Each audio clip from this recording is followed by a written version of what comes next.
Hello and welcome back to the Elite Endurance Podcast. Today we're joined by a new member of Team GB for the Olympic Games, Calli Thackery. Welcome to the podcast. Thank you. Thanks for having me on. So what I like to do on this show is I like to allow the athlete to kind of tell their story. Would you like to introduce yourself first and how you first got into running? I was a 5K runner up until recently. I did my debut marathon. It's been a good journey. It's not been the most, straightforward one, but it's been fun. I first started running just a typical sports day really at school, and the teachers were like, wow, like you're good at this. You're beating all the boys, like you need to actually join a club and start running. And yeah, my family, even though my dad was a professional athlete and it was his, that was his job for so many years, he was sponsored by Nike, and none of my family pressured me to do it. But I did go home that day and was like, I've been told I should start running. And I think my mum was very happy about it. And she was like, oh, finally the day has come. And yeah, so she took me to our local club, Hallam Harriers, and I started off, on the track, just little me, started off, and I just enjoyed just meeting friends and running, and never took it seriously until I went to America for an athletic scholarship. And then it just went from there really, and realised that I could actually be pretty decent at this thing if I really gave it a shot. So yeah definitely. And that's quite interesting that my first question was how much of this journey that you've been on was inspired by your dad. In any ways, did he ever give you any advice whilst you were running? Funnily enough, he kind of like keeps out of it. He definitely gives advice, but like it kind of like lets me do my thing. I think it's very different now from like when he was running. Like he was in the, I don't know, like the dinosaur ages in terms of like how you like looked at running, and he just trained so much. I think if he could turn back time and do it again, he would do it very differently. I think his advice to me is always like, the secret is in recovery. Just don't, honestly, like if you can, because he just thought go more, and I suffered with a lot of injuries, and that was always like what set him back. Whereas if he went back in time, I think he would do half of the amount he trained, like, and probably go much further with his running career, even further.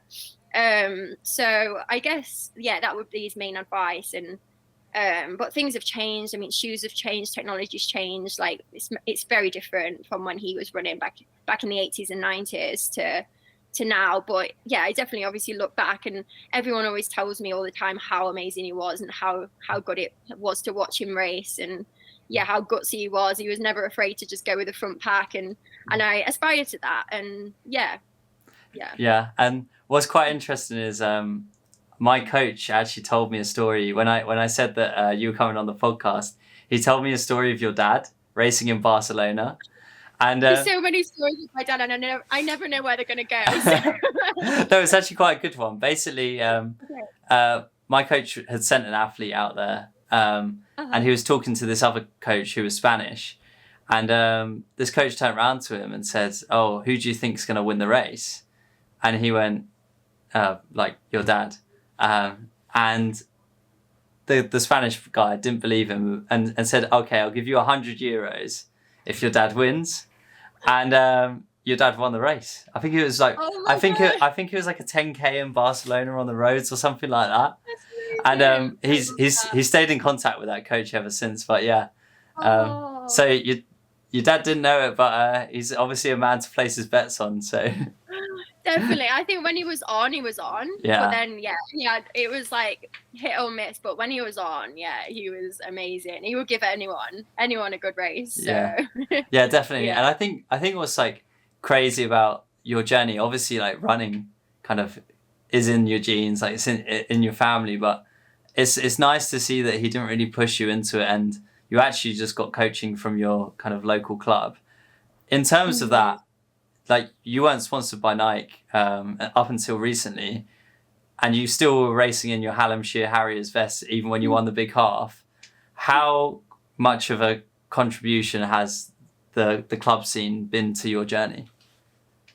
Yeah, honestly, like it really is incredible. Like just as a kid, like, and like the the club scene is amazing, and the coaches, I mean, my first ever coach, I have like really fond memories with, and they do shape you in many ways, not just in the running, but like in so many ways. And I will always look back and have such fond memories of like those coaches in the grassroots running, you know, like it's amazing. And we're very lucky to have some really amazing club coaches and amazing like atmosphere in terms of like, yeah, they just bring out, and I do think it's the environment from a young age on like where you're going to go in the sport, and if they, you know, how far you go with that. So it's definitely a big piece. Yeah, for sure. And obviously fast forwarding to when you went out to New Mexico, obviously the setup is a lot more different, and it's kind of a lot more kind of, you're almost like in a bubble with your team and stuff. Do you think that UK athletics should have some sort of kind of pro teams like they have out in the US, or do you think that the club scene that we've got is just as good? I mean, 100%. Yeah, I mean, it's not going to hurt, is it? I think it's amazing, and the more help we can get with that, the better. I think there's a reason why so many UK athletes and so many internationals go to the States. I mean, it's just second to none out there. There's just nothing like it. It's the support you get out there at college level is absolutely insane. I mean, you can't not do well in that kind of environment. You've got everything on your doorstep. You've got nutritionists, psychologists, you've got all the recovery you can possibly imagine. Like you've got ice baths, you've got like Normatec boots, you've got all your like physios helping you on hand, you've got S&C coaches. It's just absolutely amazing, and it just sets you up for like pro level running really. And all your races are set out throughout the year, and all you have to do is just show up at the airport and off you go. Like you go to the races, and it's just incredible. Like I would recommend it to absolutely anyone who's you know, thinking about going to the States on an athletic scholarship. And yeah, on top of that, it's a scholarship, like all your fees, everything's sorted for you, and you have nothing to think other than do your studies and train in this incredible environment where you've got an amazing team around you. I mean, I was very fortunate. I know everyone's journey is different, but I was very fortunate to have an incredible team of girls and guys, and an amazing coach who supported me and my journey and what I wanted from the sport. And yeah, it just pushed me to be better. Yeah, definitely. And obviously where you said like the kind of scholarship system, they set up your races for you. How do you now, as a professional yourself, have to book your flights yourself, probably you have to arrange the races that you want to do yourself. How are you targeting that? And I know your husband's now your coach, so how does he help you kind of plan out your journey? And obviously, I mean, most recently you ran the McKirdy Marathon and qualified for the Olympic team. How did you kind of plan that out with him? Because I know that there was a few times where you had like, it looked like you had on your like World Athletics, it looked like you had planned to do the London Marathon, and then either I think because it says like DNS or DNF like on your World Athletics profile. So I'm pacing the London Marathon. So that might be it. Yeah, that could be it. But yeah, I pace the London Marathon every year now, and I just think it's a great race to try and be involved in, even if you're not doing the full thing. Yeah. So yeah, maybe that's why. I was planning on doing another marathon though, funnily enough. That was always going to be like the marathon I did was always going to be like the one I did just to get my feet wet in the distance. And then I was always going to like plan to do another one obviously to go and chase the Olympic standard or go and be the top, try and be one of the top girls so I would make the team. But fortunately for me, it all went right on the day, and I did that job on the day. I don't know how I did it, but I did it, and it was just an incredible race. But in terms of like how after the college scene, in terms of like going to the pro level or like trying to go to the pro level, I should say, it's very hard. It's difficult because you've had it handed to you for so long, almost like you've had everything set out for you for the whole year. And then when you go, when you finish that and you go onto this pro scene and try and chase a contract or whatever, it's not easy. It's really daunting. And it's like, now what do I do? God, like who do I get coached by? Like, where do I base myself? Like, there's a lot, unless you've like done something great at like NCAAs and you've like, maybe won an NCAA and you're like basically going to walk onto a pro team. and I wasn't, so I didn't have sponsors calling me from the get-go, so I had to really still like work, and I didn't go down the traditional path. Like I worked for a while. I worked for like 2 years straight doing full-time work. I bought a house, I did all that, and then I went to Australia, and then I kind of almost did the American lifestyle again, but on my own this time, and figured like went into a pro group out there, and just got that environment back on my own accord with some amazing group called the Melbourne Track Club, and train with them. And then that's when I started to find my feet again in the sport and start seeing results a few years into that. And then that's when I started having my breakthrough initially with the 5K. But yeah, sorry, that's like a long answer, but so obviously, like you said, you joined the Melbourne Track Club with Nick, like you were being coached by Nick Bedeau out there. So how did that actually like initially come about? Because obviously, like you said, you were working full time. Did you always know that you were going to go back to running and you wanted to still be a professional level runner? Yeah, I mean, I always kept doing my running. I never ever like close the door to that. I would just like obviously figure it out, like you are still figuring it out after college, like, so I was just working, trying to do my running. I mean, it's very difficult unless I finally made it work in Australia, just because the lifestyle out there is just geared for that. Like I could work part-time and get like full-time pay, and then I was able to like still do like really solid training weeks, and then so in the end I started seeing results again.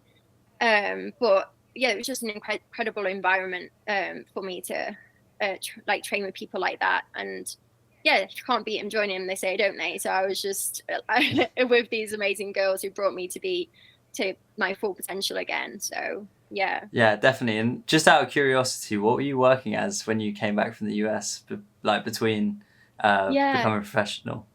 So I worked with kids. So I was a psychology major, so I always wanted to do that. So I actually worked in mental health hospitals for a little bit, and then I worked with kids at a residential school. So basically they had gone from foster home to foster home their whole lives, and they were in this care system where it was this incredible like Victorian mansion they lived in, and we essentially like picked them up from school in the afternoon, and we would like spend the whole evening with them, like cooking meals, or we would take them to like all around the country actually doing like different things with them, and contacts, like visiting like their lost uncle or something like that. So every day was different, and it was an incredible job, really rewarding actually. And it was just nice making an impact on these kids who have struggled. And definitely. And so you're out in Australia. We'll go back to them.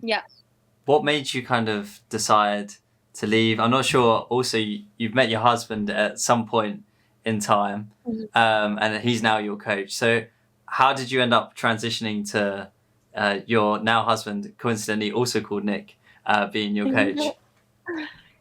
So that was actually flash forward a year or so after Australia. I went on a training camp in Flagstaff, and he's a professional runner out here, and he was actually my friend from New Mexico, my old teammate from New Mexico, who Alice Wright, she's on the team with him. And she was like, I was like one day like staying with her for a few days, and she was like, oh, like I've got a guy for you. And she knew I was like single at the time, and I was like, I wasn't looking though. I was just like ready to put my head down for a few weeks, and I was like, I mean, I'm open to meeting people, but I didn't really think anything of it. And anyway, she wouldn't tell me who.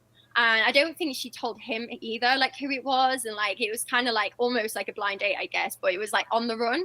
And we went for this long run. It was like my first run in Flagstaff. So I was like in a world of pain. But and then she introduced us then, and we got talking straight away. And literally like from that moment, I feel like, we just had this connection. And then we went out, all of us, that night, and the rest was history basically. Like we just really hit it off, and I think we were like inseparable from like day one basically. And and now exactly a year from then we got married. And and he's probably been coaching me now for nearly a year as well. It just works. And he's also like a professional marathon runner himself, so he gets it. And he also coaches on the side. He's got like really good athletes, what he coaches, like online, but he knows it. He's got such a coach head on him, and I really trust him with my training. And he knows like my emotional cup and when it's full and when it's not, and he sees the whole picture. And yeah, I just trust him completely with my training, and it just works. That's so funny, Yeah. and like the way that you met is such like an American story, like that you just got like set up by someone. Because I feel like in England, no one would really do that, like get set up by someone. And it's I definitely like know. such like an American friend, like if you had one, that he would do that I to you. know. And honestly, like as well, I had like 3 rules. I was like, not an American. I love Americans, but I just thought I'd never date one. I was like, not an American, not a runner, and not younger than me. And he ticks every box, but he's like so proud of it. Yeah, there's obviously something about him that made you fall in Yeah. love with him. Yeah. Yeah. That's so funny. So how does that coaching relationship work? Obviously, because you're so close, and like you said, that he knows when your emotional cup's too full or maybe not full enough. But like, how does that work when you, let's say, obviously, like if I was gonna go to my coach and I want to talk just about coaching, do you kind of have this wall like between you where you have like time where he talks to you like a coach and time where he just talks to you as a partner? Yeah, no, that's a good question. No, we're pretty like really easygoing people. I think he knows me, and like he knows like when to talk about it and when to not. Like we don't talk about training a whole lot, to be honest, but he's doing it behind the scenes always. Like he's got his coaching platform. So, and then I think he's like always planning for me, especially now, like leading up to Paris, like he's on it. But we also work alongside another guy who like he runs ideas off, and it's just a brilliant little team we've created. And that's Tom Craggs, who's like works with for England Athletics, and he's brilliant. It's just great. And like now and again, like he will like ring Tom, and Tom rings Nick, and they bounce ideas off each other. And it's just a good little thing we have. And then yeah, now S&C coaches have come along, and like physios, and we've got like a good little system. And I finally feel like I've got like a good little team around me to aid in, you know, this next block. I mean, it's going to be a big block. And I just need to be doing absolutely everything in my power to be like, you know, competitive on that day. So it does take a team, and, you know, it's a great one. And I'm very thankful at the minute for, yeah, these people in my corner. Yeah, for sure. And I think definitely the first time that I saw you kind of compete on the world stage was at the Commonwealth Games at home, and then also the European Champs kind of around the same time. And it was almost like, for me, obviously, you didn't appear from nowhere because you've been working and training like all this time. But for quite a lot of people, they probably didn't hear of you too much, and kind of it was almost like, oh, you're running in your Hallamshire vest. You just kind of come from the club scene and just kind of entered this world in competing internationally. How was that jump, and kind of when did that happen for you? Was that whilst you were still like after you were training in Australia, or? Yeah, I guess my path hasn't been conventional at all. So I've not like been typically, I mean, I think in the last decade, I've probably been out of the UK like 8 of those years, because I was in America for 5 years. I was there 4 years with college, and then I actually was with another coach for another year based in the DC area. And he was like a Kenyan coach. So I was there with him for a year, and that was like army style training. It was crazy. And that was like no regrets, but at the same time, it was a crazy time of my life. But yeah, I think they all aid in like where I got to now, and you know, I no regrets with any of it. And then, like I said, did the full-time job route. Then I went to Australia for 3 years, and trained with some amazing people / worked at the same time. And then was there. I was only going to go for 5 months to Australia. That was the plan. And then COVID happened, and I actually just got stuck there. So I ended up staying there for 3 years, and literally didn't come back. So until 3 years later. And then I could see I had my breakthrough while I was in Australia, but to be fair, I couldn't race for like 2 years in the end. Like I think the world's longest lockdown was actually in Melbourne, where I was living. It was just this really strict rules, and it was like this 5K radius, and it was, you know, we couldn't travel, we couldn't, like, nothing was going on. It was just like ghost town, actually. Like we couldn't really do anything. Like I kind of had to like just stay indoors, and it was just a crazy time. But yeah, I would say that's when my breakthrough happened. Like during COVID, I really just all I could do was train. So I just trained. And I was training for a marathon, funnily enough, just because I don't know, I just was bored. And I was just like, maybe I'll just do a marathon and see how that goes. And I think the marathon training just got me really 5K fit. And I had a breakthrough, like probably my second year being there. I started to see some results, and then I came back and I had my eyes set on Commonwealth Games and Europeans and Worlds, but I got 2 out of the 3, so I'm pretty happy with that year. But yeah, for sure. And I think that's like such a big thing, is that if you're training for like you said, you're training for a marathon, but somehow you got 5K fit, I just think like the aerobic like capacity that you get from like almost training like a marathon runner is so beneficial for all the other distances. Like I was kind of like, a lot of my training is focused around eventually moving to like the half and like the full marathon. I mean, I ran a half the other week, but like I did a 5K on the weekend, and I think I dropped like 30 seconds off my time, which is like, it's just so crazy that actually that there is just like quite an easy method, is volume kind of actually does convert quite well into the 5K. As long as you're not doing too much, like volume wise, like it just gets you really strong. Like I was doing some like really crazy like volume sessions, but nothing too crazy, like just once a week, a really big volume session, and then one big long run. And I did a classic Tuesday 8K volume session, and then it was just week on week, really, just doing that, and I just got really strong from it. Yeah. And in terms of obviously appearing, running for England at the Commonwealths, and then also running for Team GB at the European Championships, was that kind of almost like a pinch me moment? Because obviously you've been working up so hard, like during COVID, like towards this. Did it kind of almost surprise you that you were at that level, or did you kind of know? I put everything into making it. I mean, I wasn't surprised. I think I've always known like that I was gonna make sure I made it, like in this sport at some point. I've worked too hard like over the years not to. And yes, I've not gone down the conventional route, but I've always been working in the background, putting everything into it. Like, I've been a little bit, like I say, in different countries and stuff, but I've always worked really hard. And and when I finally had my breakthrough and it clicked, I was like, oh, thank God, like, here we are, okay, like, finally doing and there was a reason why I'd not given up, and I knew that. And then when it clicked, it just made everything worth it. And it was still really hard, and nothing was set in stone with the Commonwealth Games because it wasn't a trial for it. It just went on your, like, basically where you were, and like they look at like what you did yesterday, like I feel like. So even though I'd ran the world standard at this point, and I think they still wasn't even considering me because it was 8 weeks prior. So I remember I asked one of the selectors, and I was like, look, like, are you considering me for this? Because I mean, I feel like I've done, I've ran the time, I'm up there with the top girls.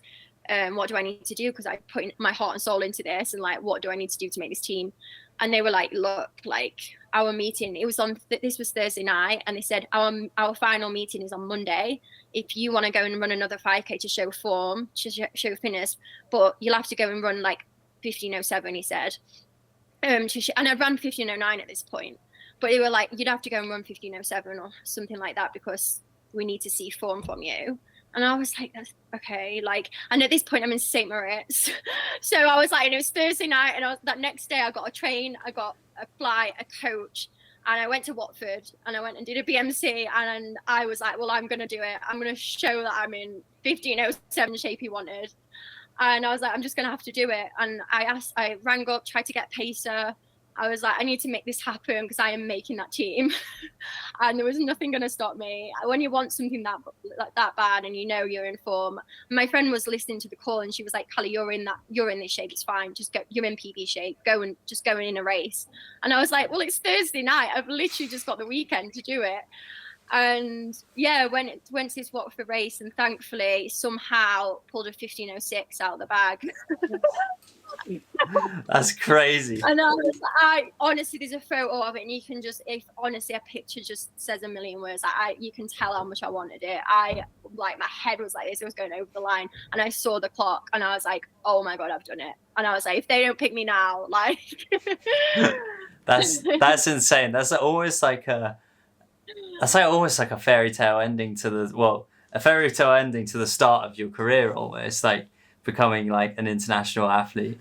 And like, yeah, I just when you really want something that much, you'll do anything to make it happen, and you just got to back yourself and believe it. And I really truly did, and like I said, I put my heart and soul into it, and I really wanted to make that team. So when I got the phone call and got told I was going to represent my country in the Commonwealth Games, I was like, this is like, yeah, a dream come true. And yeah, it's amazing. 100%. And what I'm quite interested in is actually, obviously, the selection policy's got quite a bad rap, especially for us, kind of in the UK.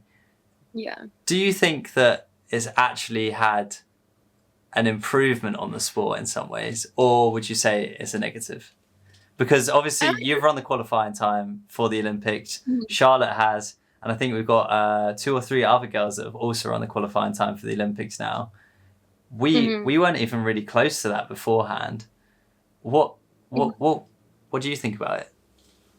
I obviously compare it a lot to the States, because I'm in both. I see it from, because I'm obviously married to an American, and I'm in the States a lot. And so when I see how they do it and then see how it is in the UK, I just think it looks a bit like a shambles. But at the same time, like, I don't know, every country has their ways of doing it, and everyone has their reasons. I mean, don't get me wrong, I love like it's always been a time trial, hasn't it, to make the Olympics. It's for a lot of countries. Like, you go and run that trial on the day, yeah, it's a bit savage, because like if you're ill or whatever, and you know you fall short of your goals on that day, but that's just how it is. You go and run a trial, it's top 3 what go, and that's it. There's no politics behind it.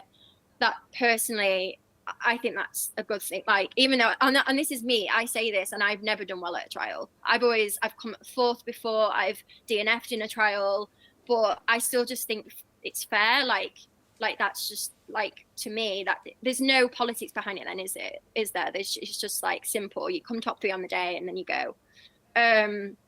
But they've not done that. I mean, they have done it in the past. They've done a marathon trial, I think, in the past, but this time they haven't. So you just didn't know how it was going to go, and we still don't know yet about the 3rd spot. So yeah, I guess it's just a different way of doing things, and like I said, everyone has their reasons, but yeah, it's interesting how each country yeah, definitely, does it.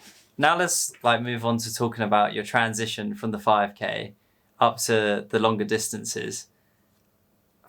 How did that come about? Obviously, I know you said that you were originally training for a marathon, but then you just got really in shape for the 5K. Did you kind of always know that you wanted to eventually do a marathon, or were you kind of happy staying around the 5K?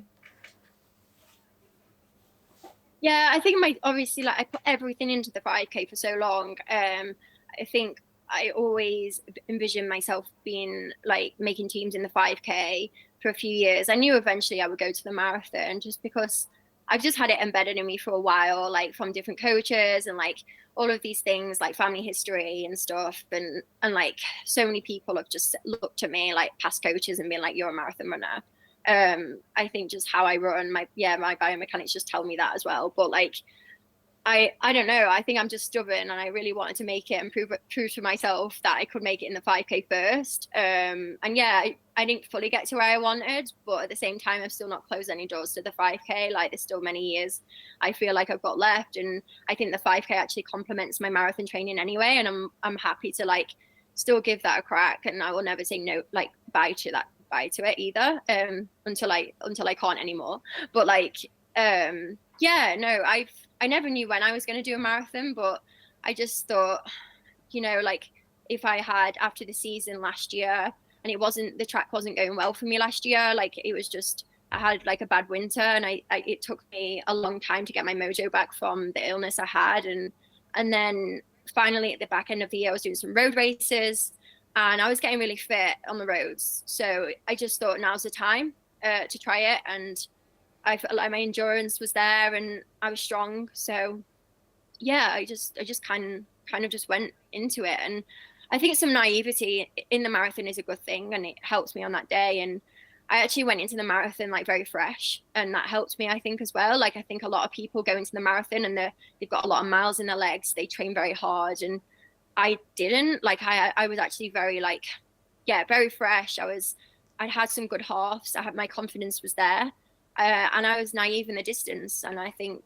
it just, all of those things, it just helped me on the day. And yeah, I loved it. It was incredible, and I can't wait to do another one. And for context, for anyone listening, you won the British Half Marathon Trials, as they were calling it, like the big half in London, and then also you came 7th in the world in Riga.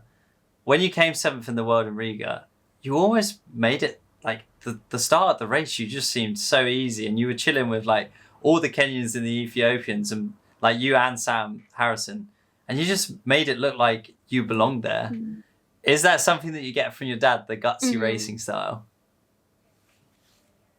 Yeah, definitely. Yeah, and obviously, like, it was 30 years to the day when he'd got bronze medal in that same race. So I was definitely feeding off that. And he told me, like, he looked on the paper, like when he did it back in the day, and he was like, there was people minutes behind him technically with his PBs, but it didn't stop him from going for it. And I think anything can happen in a championship race. And I took that into it, and I was like, yeah, you're right. And then when Sam went for it, I was like, fair play, like, I'm going as well. Like, if like she's going, I'm going. Like, we can do this. So why not? So yeah, it was just a great, like, there was so much like good energy in that pack. Like, we were all like toing and froing at the start, like you know, like, and I felt amazing. That's the best I'd felt in a long time, like in terms of like how my body was responding. And there was a lot of surges as well, and just practicing those random surges. But the thing is, what I was noticing, like, they would surge, but then they would always come back. So it was like, and then I was almost like playing them at their own game. So I did some random surges in there, and then like, yeah, it was just part of it, and it was fun. And the only reason, like, I think I would have stayed on the pack the whole way. The last few miles was just this random foot thing, unfortunately, just came on. But it's part of running, isn't it? And like, some things happen, and you know, it just kind of like set me back, and my form just went completely off with 3 miles to go. And I was like, no, because I was feeling incredible. But next time, hopefully that doesn't happen. And I got that taken care of after the race, and I was still able to come in a strong 7th place. So it wasn't the end of the world, but it was just frustrating because I know I probably could have been up there and challenged them and kept in that pack. But yeah, it was still an incredible experience, and and you ended up walking away with the bronze team medal. How special was that 30 years after your dad's got the bronze? Yeah. Oh, I know, and he got the bronze team medal as well. So it was incredible to actually like emulate that. Yeah, it was an incredible day. And I want to just touch on, kind of finally, before we move on to the fun part of the podcast, touch on that Olympic qualification. How special is it for you this year to be on that Paris team? Yeah, I mean, obviously this is like the pinnacle, isn't it? Like, it's always what you strive for. I mean, it took me until just recently to get the contract and make it a full-time job and do all these things. And I feel like it's now all like finally like working out for me. I'm getting the support I've worked so hard to get. And yeah, to get the actual Olympic selection is just absolutely everything and more. And now I just want to actually make it worthwhile on the day, and I'm doing everything in my power to make sure no stone is left unturned. And I actually want to go and like make it, like, you know, go out there and represent the country well now. Okay, so now we're on to the no context track section. So I've sent you a photo. I showed it to you earlier. Because obviously we're doing it on video and on audio. For those on the video, I'll put up the photo now on the screen. But for those listening, can you describe the photo and tell us what's going on there? Yeah, so that was the final stretch in Riga. And I knew I was in a strong 7th place, but in the back of my mind, like, I did, like I said, I just touched on a bit ago about my foot thing, like annoyingly, like came on in the last 3 miles, I would say. So I was really like, in my head at the time, I was like really panicking because I actually thought it could have been a stress response or something, but thankfully it was nothing sinister. And I had to have 4 days off after this race. I finished and saw a physio immediately, and luckily it was just like a little flare up and nothing too, like I say, too sinister. But I was just fighting to get to the line at this point because when something like that goes in the race, it's just frustrating because it's not like my fitness was holding me back. It was just this silly little, like, this thing on my foot, and it was just, unfortunately, it was annoying because I knew in the back of my mind that I still had to train, like, get through this and then get through a marathon in 2 weeks time. So that was in the back of my mind, and I was praying that it wasn't like anything like a stress response or anything like that. So I was like, oh my God, I need to finish this, and then I need to get fit, and get onto this marathon start line healthy. And because that was the whole goal, like, for the year, basically. So there were a lot of thoughts going through my mind. And then people were shouting, obviously, about, like, we could be, like, team bronze. So I was like, every second counts. There was a lot of emotions. So when I finished, like, a few moments after that. And, there was a lot of, happy, sad, like, all of these things. But mainly happiness, just to finish that race and actually become top 10 in the world. In terms of the support, I mean, in the photo, it kind of looks like you're completely alone on that road. Were there people there that were shouting, or was it further down the line? I think we just come around the corner and it was like the finishing stretch. There was quite a lot of people on the finishing stretch, which was great, and it was just noise. But I did hear people on the team, like, shouting, like the team managers and stuff, like telling us, like, where we were placed and that we were probably on for team bronze. So it was an incredible last stretch for sure. And then now the final 2 questions of the podcast. So I ask everyone these questions. I sent them previously to you, just so that you could kind of think about them, because there's been some times in the earlier episodes I always forgot to send them, and then we've had people, like, sit here for like 20 minutes trying to think about one. I'm glad you sent them, because I genuinely don't know where I would have gone. Like, 100%. So what is the funniest story that you have from running? So it can be a drug testing story, or like during a competition or a training. I think for me, like, I think in the moment it's not funny, but looking back now, I can, like, laugh at it. I'm not the most, what's the word? I'm not very good with directions. I get lost a lot if I don't know the area. And there's been a few times on a few occasions where I've got very, very lost. One of them was with Alice Wright when we were in New Mexico. And that's like a desert. You don't want to get lost there. And it turned into a Bear Grylls moment very quick, where I was like, oh my God, we're going to have to, like, search for water and, like, food and, like, figure it out. Like, it's been like a panic, like, figuring out what we would do to survive, basically. Because we were, like, very lost. But somehow we found our way back after a lot of panic and stress. And then not too long ago, I actually got lost with Katie Snowden on a run in Flagstaff, and we thought we were fine. It was just like a simple out and back run, what should have been a simple out and back run, but it wasn't. And we got completely lost, like, did not know what direction to even get back, like, to even find our way back to the car. And we thought we did, and we couldn't have been more wrong. And then we ended up on this random neighborhood. We had to hitchhike, and it was just chaos, like crazy. This woman, like, it looked like it was like this woman, but then we were desperate. We were like, well, we could be out here for miles and miles and miles, like if we keep going. So we asked this random woman, tried to, like, ask where our car was. We didn't even really, like, know the general area, so we were like, no help. And basically this woman, like, offered to give us a lift back to the car to try and find it. And I get in the back, Katie gets in the front, and I just see this sign saying something like, I do carry a gun, this and this, and I'm thinking, oh my god, what car have we gone into? I'm like, oh my god, I just want to make it back in one piece. Today surely isn't the day, like. Oh, and then she kept making random stops on the way, and she wouldn't tell us why she was stopping randomly, and I was like, oh no, like this is it, she's gonna kill us now. But no, it was all good, and we survived, and we got back to the car, and yeah, and we can laugh about it now, but in the time, yeah, my sense of direction is like appalling. I remember I went on my first long run. I went to St. Moritz last year, and my first long run out there, I'm running, I'm like, oh, this is lovely, like there's a stream, if I just like follow the stream, and then I'll turn around at like, I don't know, like 5 or 6 miles, and then I'll just run back because I don't want to get lost. But I got so distracted by following the stream that I just like kept going.